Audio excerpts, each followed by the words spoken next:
Friday evening, the 17th of July, 1981, 4 minutes past 7, in downtown Kansas City, Missouri. The Hyatt Regency is the newest hotel in the city, open for 1 year and 16 days. Its showpiece is this room, an atrium lobby 50 feet high, walled in glass, with 3 walkways crossing the open space on slender steel rods. The locals call them Skywalks. Tonight is the hotel's Friday tea dance. A big band on the lobby stage is playing Duke Ellington's Satin Doll. There is a dance contest underway. Around 1,600 people are in the atrium, couples on the floor, drinks at the rail, a camera operator filming the dancers. And above the dance floor, people have found the best view in the house. Spectators line the second-floor walkway and the fourth-floor walkway directly above it, leaning on the rails watching the contest below. Some of them are swaying along with the band. It is, by every measure the eye can make, a perfect evening. What nobody in this lobby knows is that the walkways above their heads are hanging on a connection that was changed 2 years ago, during the paperwork, by a phone call and a stamp on a drawing. Nobody ever recalculated it.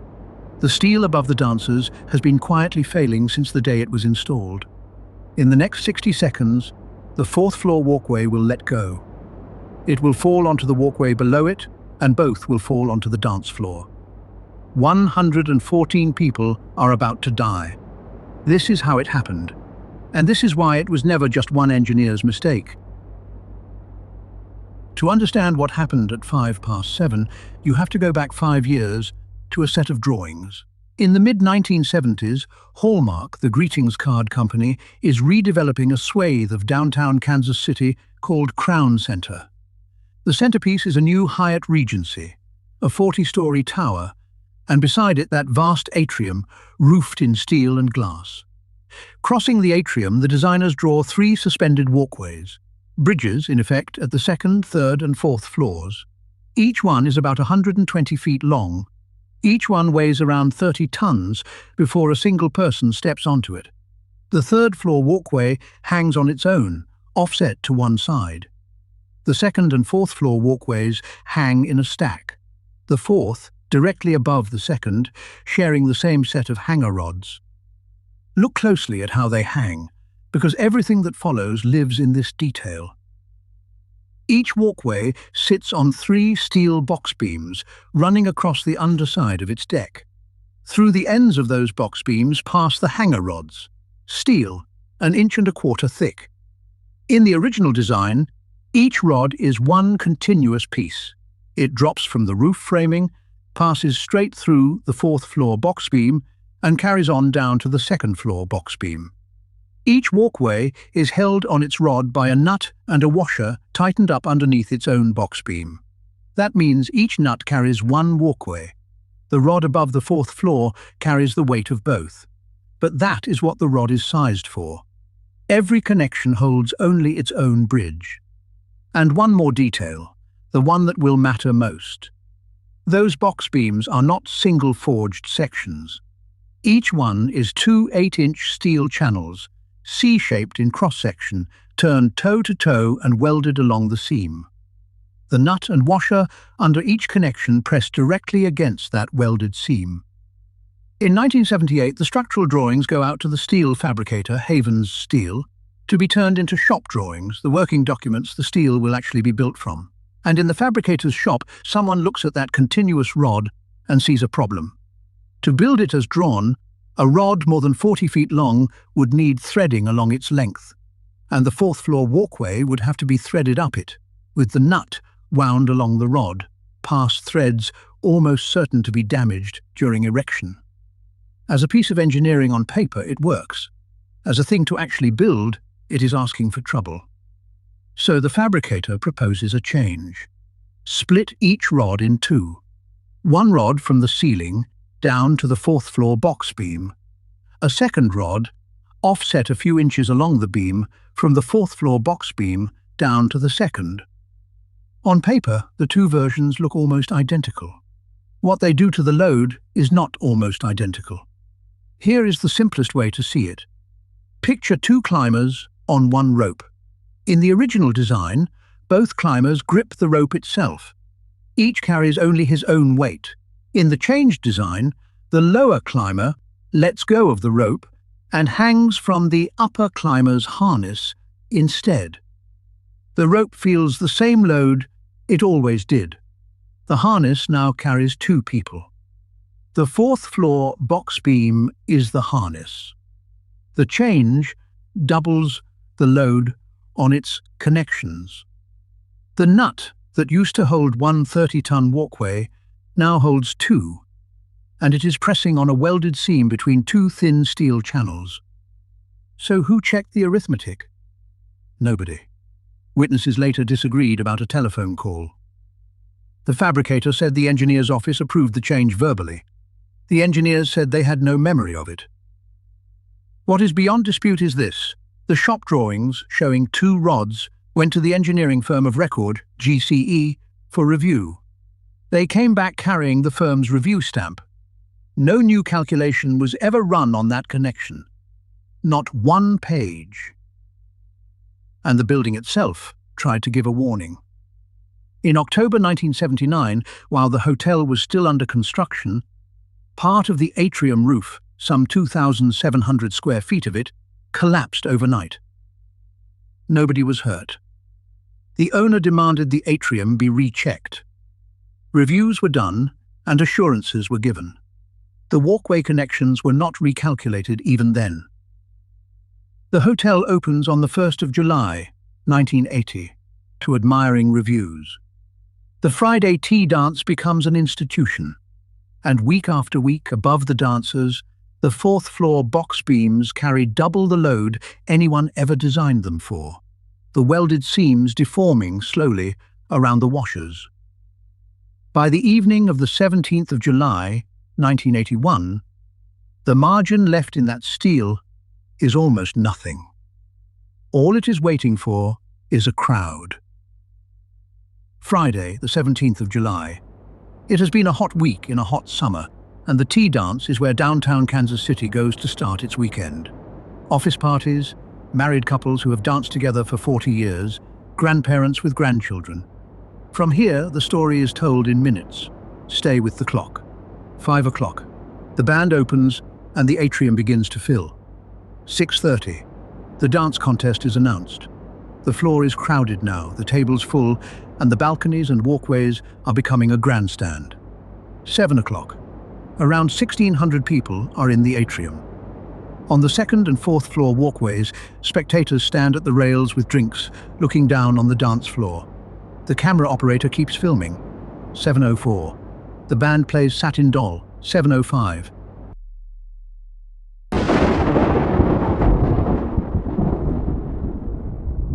A sound like a thunderclap. Witnesses will describe it that way for the rest of their lives. On the 4th floor walkway, one box beam connection reaches the end of the strength it has left. The nut and washer pull clean through the welded seam. The rod does not break, the beam simply opens around it and lets go. In the same instant, the load shifts to the remaining connections, which were carrying double their design load already, and they follow. The 4th floor walkway drops onto the 2nd floor walkway directly beneath it. Both fall the remaining height together onto the most crowded part of the dance floor. More than 60 tons of steel, concrete, and glass arriving in seconds. Most of the 114 people who die tonight die in that moment, under it and on it. The dance floor was the best seat in the house, and so were the rails. Then the room comes back to life, and what follows is one of the largest rescue operations in American peacetime history. 7:06. Survivors begin pulling rubble away with bare hands. The 2 fallen walkways have pancaked, one deck on another, with people trapped in the space between. 7:10. The first fire crews arrive to find a scene they have no template for: a collapsed bridge, indoors, in a hotel lobby, under a functioning 40-story building. The call goes out across the city for cranes, jacks, cutting gear, and every ambulance available. 7:30. An emergency physician Dr. Joseph Wakerl, sets up triage on the dance floor and takes charge of the medical response. Surgeons are called in from across the city. The hotel ballroom becomes a hospital. Decisions are made in minutes that doctors normally get hours to make. And a new problem is rising, literally. The collapsed sheared water pipes and broken lines are pouring into the lobby. The water has nowhere to drain, and there are trapped people at floor level. Crews smash open the atrium's front glass and doors to let it out. Through the night, construction companies from across Kansas City send men and machines. Cranes to lift the walkway decks, jackhammers and concrete saws to open them. Rescuers crawl into the gap between the two decks to reach the living. They keep finding them. Hour after hour, into the small hours of Saturday morning, people are brought out of the stack alive, 4:30 in the morning. 9.5 hours after the collapse, the last survivor, a man named Mark Williams, is freed from beneath the lowest deck, gravely hurt, alive. By dawn, the atrium is quiet, and the city starts to count. 111 people died in the lobby that night. 3 more die in hospital. 114. 216 injured. No accidental structural collapse in the history of the United States had ever killed so many people. The hotel was 1 year old. The walkways were inspected, approved, permitted, built by reputable firms from proper drawings. So within days, one question is being asked in every engineering office in America. How does a brand new building fall down? The federal government sent in the National Bureau of Standards, the agency that would later become NIST, under an engineer named Edward Frang. Pieces of the walkways went to the Bureau's laboratories. Duplicate connections were built and pulled apart under measured loads. The report, NBSIR 82-2465, took 10 months, and it is the reason this story is about a system, not a scapegoat. The easy version was already circulating. Too many people, dancing in rhythm, on a walkway never meant for a crowd. Overload. Case closed. The Bureau dismantled the easy version with arithmetic. The steel was fine. The welds met their specification. And the crowd, the report found, was nowhere near the loading the building code required those walkways to withstand. On the night, the load on the 4th floor connections was barely more than the dead weight of the walkways themselves. The people were never the problem. The problem was the connection, and it failed twice over. First, the change. Splitting the continuous rods into 2 offset sets doubled the load on the 4th floor box beams, exactly as the climbing harness picture predicts. The Bureau found the nut had pulled through the welded seam of the box beam. The 2 channels simply spread apart and released it. Then investigators recalculated the original design, the one with continuous rods, the one that was never built. And here is the finding that turned this from an accident into a textbook. Even the original connection, as first drawn, could carry only about 60% of the load the Kansas City building code required. The as-built version, after the change, could carry roughly 30.